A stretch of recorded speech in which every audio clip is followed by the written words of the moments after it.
James Fenimore Cooper was an American writer who was born in 1789. He's best known for the Leatherstocking Tales, 5 historical novels that include The Last of the Mohicans.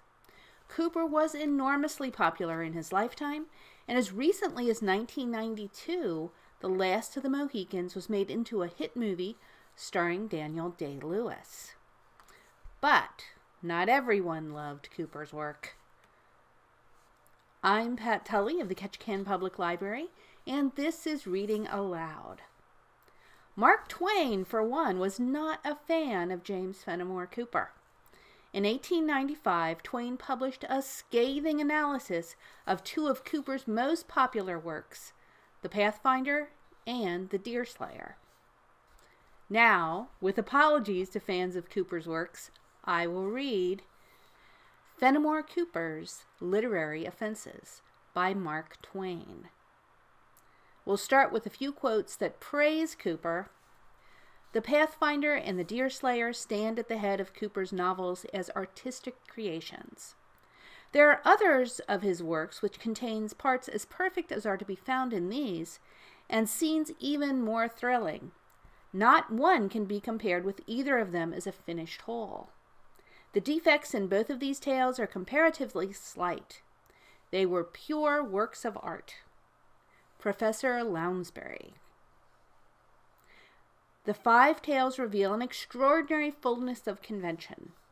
One of the very greatest characters in fiction, Natty Bumppo. The craft of the woodsman, the tricks of the trapper, all the delicate art of the forest were familiar to Cooper from his youth up. That from Professor Brander Matthews. Cooper is the greatest artist in the domain of romantic fiction yet produced by America. That from Wilkie Collins. It seems to me that it was far from right for the professor of English literature in Yale, the professor of English literature in Columbia, and Wilkie Collins to deliver opinions on Cooper's literature without having read some of it. It would have been much more decorous to keep silent and let persons talk who have read Cooper. Cooper's art has some defects. In one place in Deerslayer, and in the restricted space of 2/3 of a page, Cooper has scored 114 offenses against literary art out of 115. It breaks the record. There are 19 rules governing literary art in the domain of romantic fiction. Some say 22. In Deerslayer, Cooper violated 18 of them. These 18 require 1. That a tale shall accomplish something and arrive somewhere. But the Deerslayer tale accomplishes nothing and arrives in the air. 2. They require that the episodes of a tale shall be necessary parts of the tale and shall help to develop it. But as the Deerslayer tale is not a tale and accomplishes nothing and arrives nowhere, the episodes have no rightful place in the work, since there was nothing for them to develop. 3. They require that the personages in a tale shall be alive, except in the case of corpses, and that always the reader shall be able to tell the corpses from the others. But this detail has often been overlooked in the Deerslayer tale. 4. They require that the personages in a tale, both dead and alive, shall exhibit a sufficient excuse for being there. But this detail has also been overlooked in the Deerslayer tale. 5. They require that when the personages of a tale deal in conversation, the talk shall sound like human talk, and the talk such as human beings would be likely to talk in the given circumstances, and have a discoverable meaning, also a discoverable purpose, and a show of relevancy, and remain in the neighborhood of the subject in hand, and be interesting to the reader, and help out the tale, and stop when the people cannot think of anything more to say. But this requirement has been ignored from the beginning of the Deerslayer tale to the end of it. 6. They require that when the author describes the character of a personage in his tale, the conduct and conversation of that personages shall justify said description. But this law gets little or no attention in the Deerslayer tale, as Natty Bumppo's case will amply prove. 7. They require that when a personage talks like an illustrated, gilt-edged, tree calf, hand-tooled, $7 friendships offering in the beginning of a paragraph, he shall not talk like a minstrel at the end of it. But this rule is flung down and danced upon in the Deerslayer tale. 8.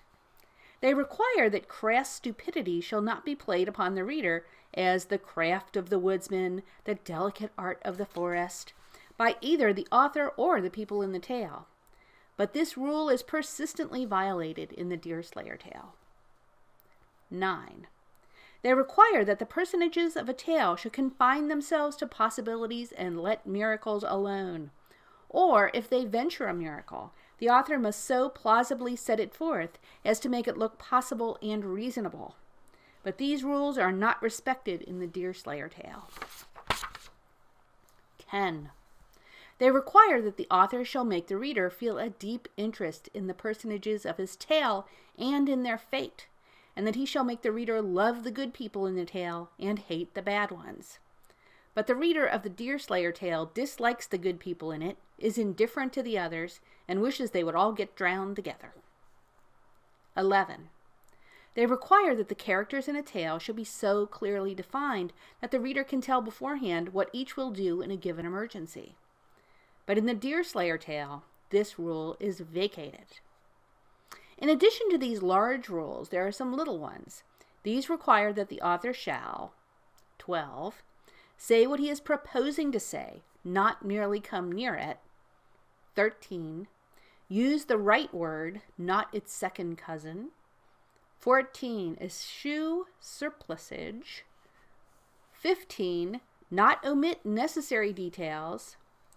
16, avoid slovenliness of form.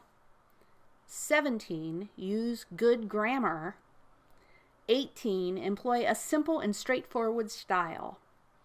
Even these 7 are coldly and persistently violated in the Deerslayer tale.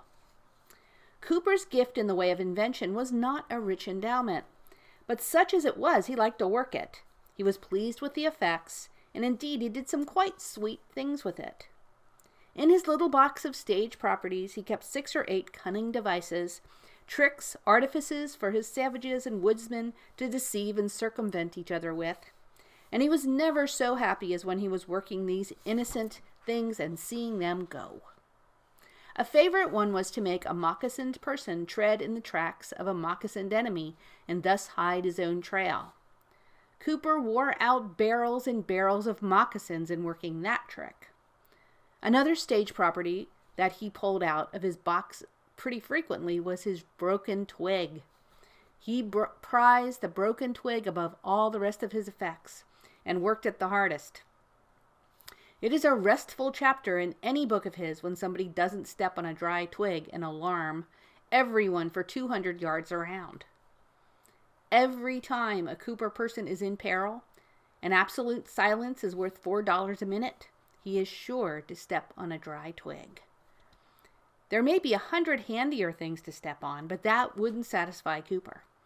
Cooper requires him to turn out and find a dry twig, and if he can't do it, go and borrow one. In fact, the Leather Stocking series ought to have been called the Broken Twig series. I am sorry there's not room to put in a few dozen instances of the delicate art of the forest as practiced by Natty Bumppo and some of the other Cooperian experts.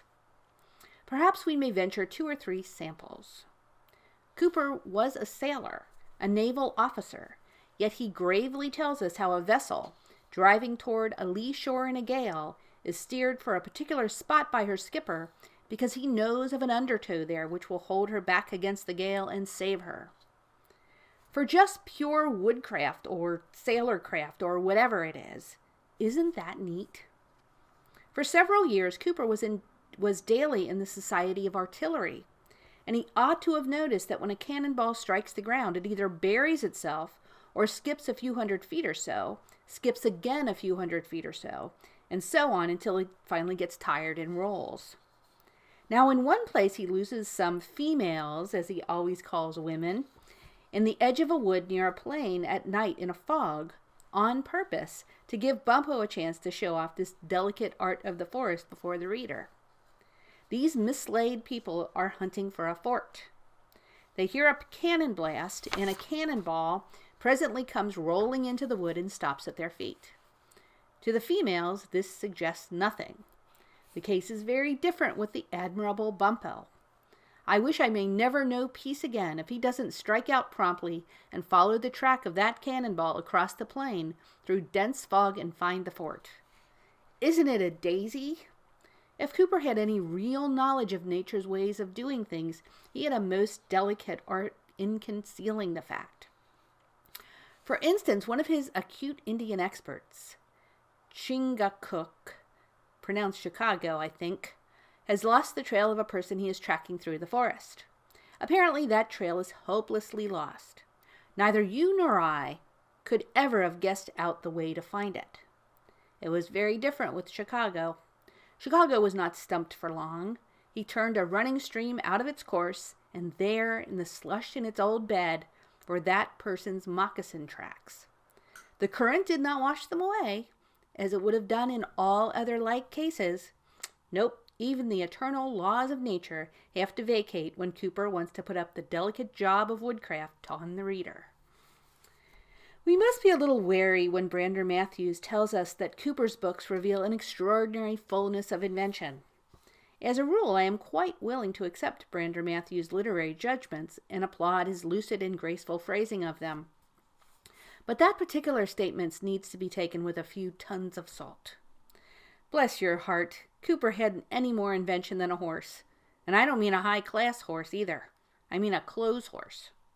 It would be very difficult to find a really clever situation in Cooper's books, and still more difficult to find any one of the kind which he has failed to render absurd by his handling of it.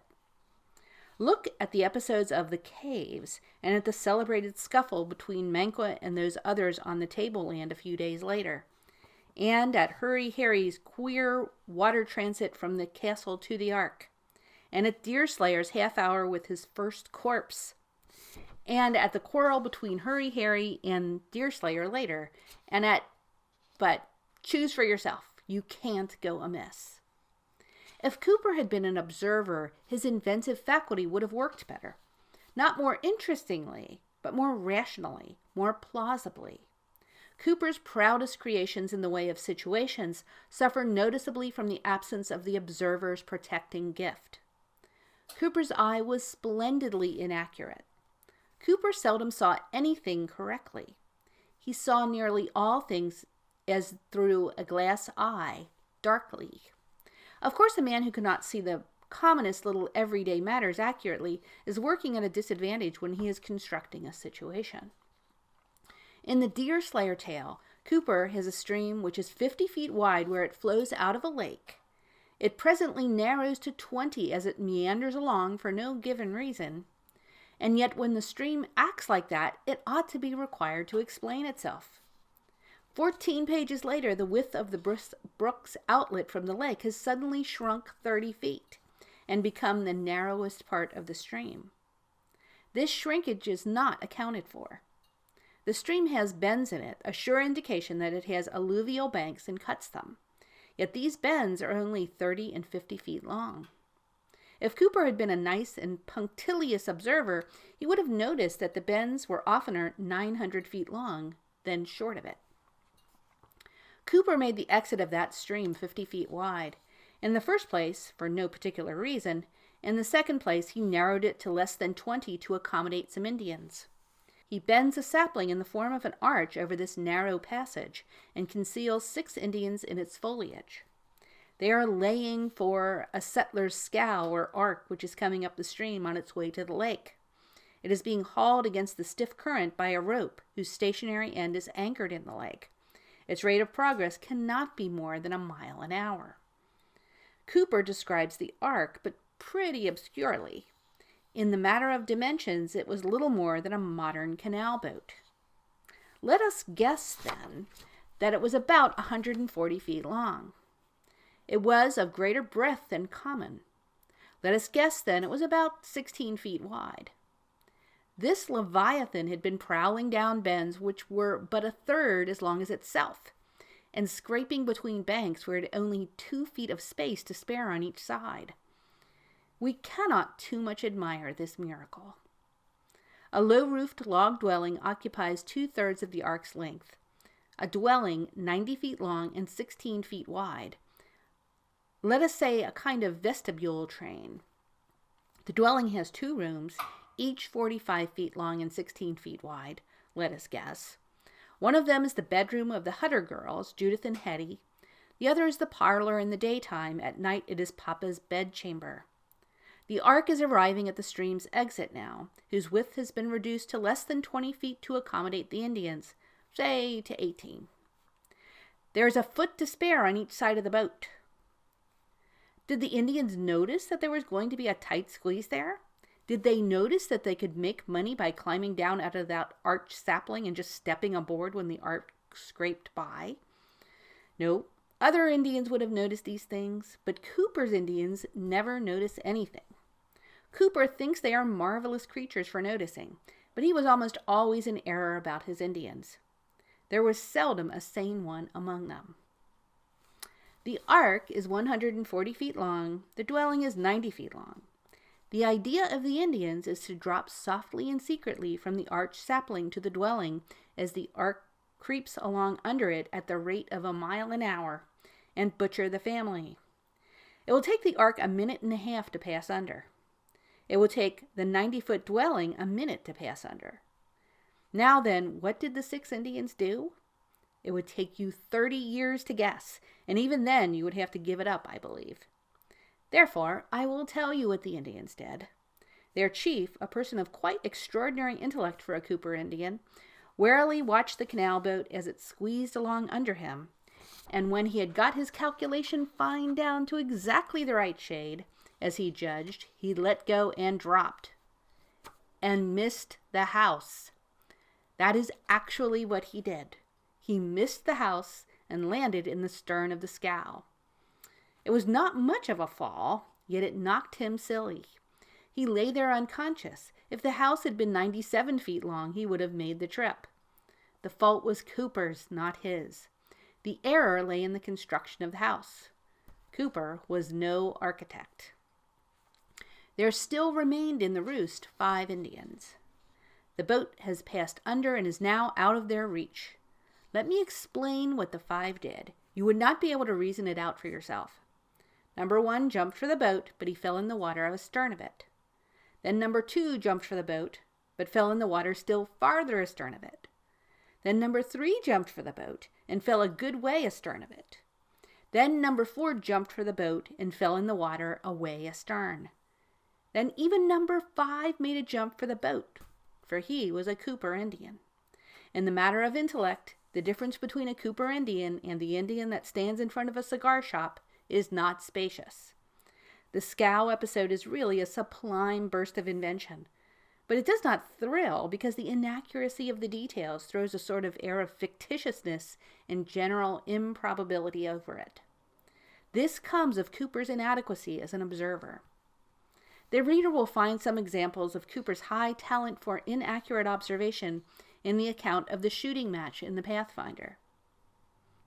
A common wrought nail was driven lightly into the target, its head having first been touched with paint.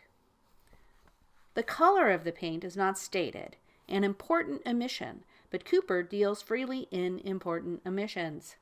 No, after all, it was not an important omission, for this nail-head is 100 yards from the marksman, and could not be seen by them at that distance, no matter what color it might be. How far can the best eyes see a common housefly? 100 yards? It is quite impossible. Very well.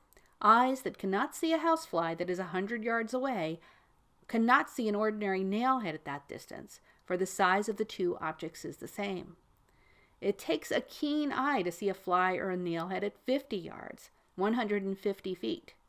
Can the reader do it? The nail was lightly driven, its head painted, and the game called. Then the Cooper miracles began. The bullet of the first marksman chipped an edge off the nail-head. The next man's bullet drove the nail a little way into the target and removed all the paint. Haven't the miracles gone far enough now? Not to suit Cooper, for the purpose of this whole scheme is to show off his prodigy, deer slayer Hawkeye, long rifle, leather stocking, pathfinder, Bumpo before the ladies. "Be all ready to clench it, boys," cried out Pathfinder, stepping into his friend's tracks the instant they were vacant.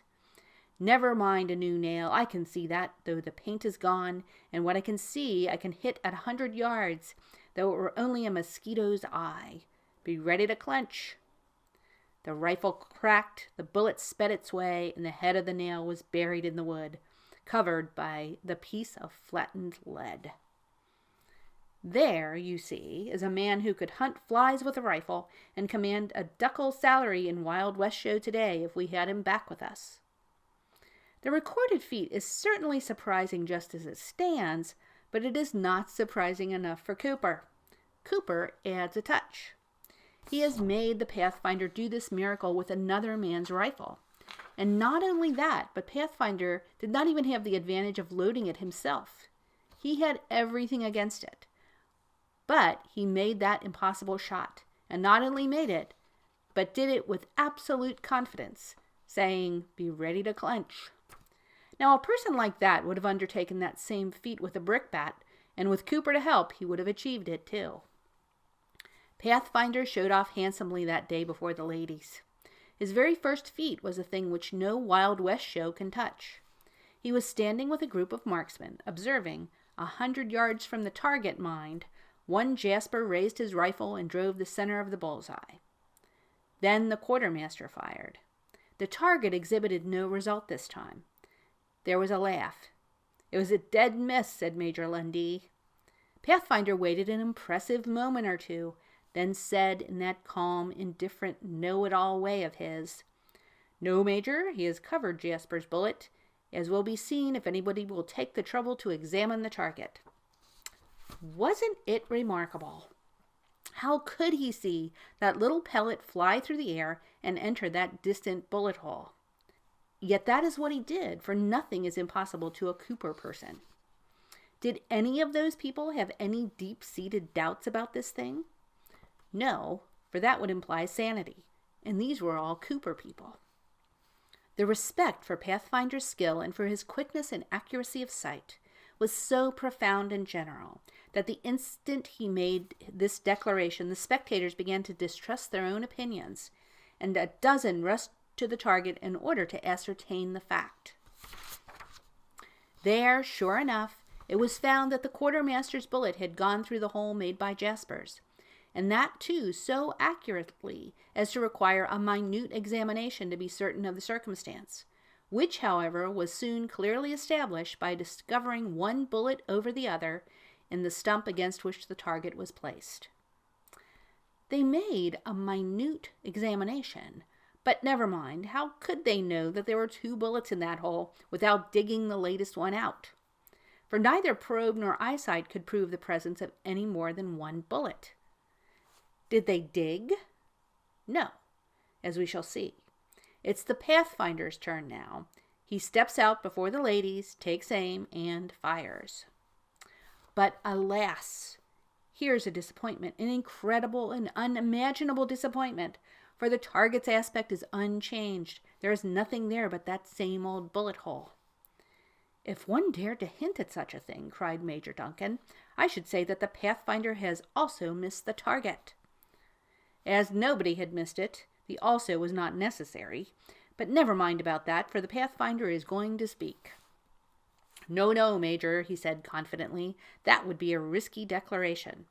I didn't load the piece and can't say what was in it, but if it was lead, you will find the bullet driving down those of the quartermaster and Jasper, else my name is not Pathfinder."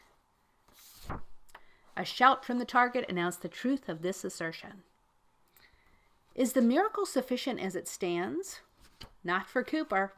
The Pathfinder speaks again, as he now slowly advances toward the stage occupied by the females. "That's not all, boys, that's not all. If you find the target touched at all, I'll own to a miss. The quartermaster cut the wood, but you'll find no wood cut by that last messenger." The miracle is at last complete. He knew, doubtless saw, at the distance of 100 yards, that his bullet had passed into the hole without fraying the edges. There were now 3 bullets in that one hole, 3 bullets embedded processionally in the body of the stump back of the target. Everybody knew this, somehow or other, and yet nobody had dug any of them out to make sure. Cooper is not a close observer, but he is interesting. He is certainly always that, no matter what happens. And he is more interesting when he is not noticing what he is about than when he is. This is a considerable merit. The conversation in the Cooper books have a curious sound to our modern ears. To believe that such talk really ever came out of people's mouths would be to believe that there was a time when time was of no value to a person who thought he had something to say, when it was the custom to spread a 2-minute remark out to 10, when a man's mouth was a rolling mill and busied itself all day long in turning 4-foot pigs of thought into 30-foot bars of conversational railroad iron by attenuation, when subjects were seldom faithfully stuck to, but talk wandered all around and arrived to nowhere, when conversations consisted mainly of irrelevancies, with here and there irrelevancy with an embarrassed look, as not being able to explain how it got there. Cooper was certainly not a master in the construction of dialogue. Inaccurate observation defeated him here as it defeated him in so many other enterprises of his. He even failed to notice that the man who talks corrupt English 6 days in the week must and will talk it on the 7th and can't help himself. In the Deerslayer story, he lets Deerslayer talk of the showiest kind of book talk sometimes, and at other times the basest of base dialects. For instance, when someone asks him if he has a sweetheart, and if so, where she abides, this is his majestic answer. She's in the forest, hanging from the boughs of the trees, in a soft rain, in the dew on the open grass, the clouds that float about in the blue heavens, the birds that sing in the woods, the sweet springs where I slake my thirst, and in all the other glorious gifts that come from God's providence.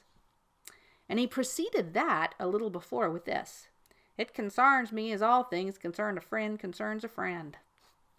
And this is another of his remarks. "If I was Injun born, now I might tell of this, or carry a scalp and boast of the exploit before the whole tribe, or if my enemy had only been a bear," and so on. We cannot imagine such a thing as a veteran Scotch commander-in-chief comporting himself in the field like a windy, melodramatic actor. But Cooper could. On one occasion, Alice and Cora were being chased by the French through a fog in the neighborhood of their father's fort. "Point de quartier aux coquins," cried an eager pursuer who seemed to direct the operations of the enemy. "Stand firm and be ready, my gallant 60th," suddenly exclaimed a voice above them. "Wait to see the enemy, fire low, and sweep the glacis." "Father! Father!" exclaimed a piercing cry from out the mist. "It is I, Alice, thy own Elsie. Spare, oh, save your daughters." "Hold!" shouted the former speaker in the awful tones of parental agony, the sound reaching even to the woods and rolling back in solemn echo. "'Tis she! God has restored me to my children. Throw open a sally port. To the field, 60th, to the field. Pull not a trigger, lest ye kill my lambs. Drive off these dogs of France with your steel." Cooper's word sense was singularly dull. When a person has a poor ear for music, he will flat and sharp right along without knowing it. He keeps near the tune, but it is not the tune. When a person has a poor ear for words, the result is a literary flattening and sharping. You perceive what he is intending to say, but you also perceive that he doesn't say it. This is Cooper. He was not a word musician. His ear was satisfied with the approximate word. I will furnish some circumstantial evidence in support of this charge. My instances are gathered from 6 pages of the tale called Deerslayer. He uses verbal for oral, precision for facility, phenomena for marvels, necessary for predetermined, unsophisticated for primitive, preparation for expectancy, rebuked for subdued, dependent on for resulting from, fact for condition, fact for conjecture, precaution for caution, explain for determine, mortified for disappointed, meretricious for factitious, materially for considerably, decreasing for deepening, increasing for disappearing, embedded for enclosed, treacherous for hostile, stood for stooped, softened for replaced, rejoined for remarked, situation for condition, different for differing, insensible for unsentient, brevity for celerity, distrusted for suspicious, mental imbecility for imbecility, eyes for sight, counteracting for opposing, funeral obsequies for obsequies. There have been daring people in the world who claimed that Cooper could write English, but they are all dead now. All dead but Lounsbury. I don't remember that Lounsbury makes the claim in so many words. Still he makes it, for he says the Deerslayer is a pure work of art. Pure in that connection means faultless, faultless in all details, and language is a detail. If Mr. Lounsbury had only compared Cooper's English with the English which he writes himself, but it is plain that he didn't, so it is likely that he imagines until this day that Cooper's is as clean and compact as his own. Now I feel sure, deep down in my heart, that Cooper wrote about the poorest English that exists in our language, and that the English of Deerslayer is the very worst that even Cooper ever wrote. I may be mistaken, but it does seem to me that Deerslayer is not a work of art in any sense. It does seem to me that it is destitute of every detail that goes into the making of a work of art. In truth, it seems to me that the Deerslayer is just simply a literary delirium tremens. A work of art? It has no invention, it has no order, system, sequence, or result. It has no lifelikeness, no thrill, no stir, no seeming of reality. Its characters are confusedly drawn, and by their acts and words they prove that they are not the sort of people the author claims that they are. Its humor is pathetic. Its pathos is funny. Its conversations are, undescribable. Its love scenes odious. Its English a crime against the language. Counting these out, what is left is art. I think we must all admit that. The end. Happy New Year, everyone, and have a very good week.